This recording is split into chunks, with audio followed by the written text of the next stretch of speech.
সকাল থেকে বসে আছি, কি করবো? 1টা টাকা ভাড়া নাই, 10টা টাকাও ভাড়া মারতে পারি না। বউ বলছিল বাসায় সোনো নিয়ে যেতে, আজকে সোনো না নিয়ে গেলে তো বাসায় ঝাড়ু দিয়ে পিটাবে আমাকে। এই অটো যাবি?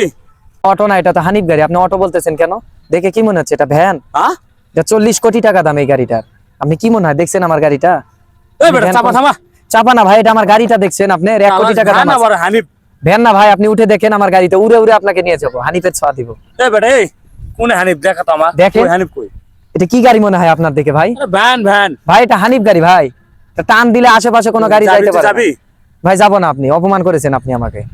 যা গাড়িটা বাসায় যা। কেন? এটা আমার এই স্ট্যান্ড, রোডে আমি তুই গাড়ি চালাতে পারবি না? চালাইতে পারবো, আপনি চাইলে আটকান দেখি। তুই এই রোডে গাড়ি চালাতে আমি পারবি না? চালাবো বলছি, এটা আমার গাড়ি, এটা আমার নিজের পার্সোনাল বিষয়। দাঁড়া আমি ফোন দিতেছি। দেন দেন, আমি থানার ওসিকে ফোন দিচ্ছি, সমস্যা নাই। এই 10 নম্বর রোডে তোর আই তো। ফোন দিচ্ছি, দেন, সমস্যা নাই, আমি ভয় করি না তো। ওকে। আমার মন চাইলে যাবো, দাঁড়া, না তোর চাইলে জায়গায় যাবো দিতেছি, না। দাঁড়া। আপনি কিচ্ছু করতে পারবেন না, পরে জানি আপনি দৌড় মেরেন না ভয়ে ভাই।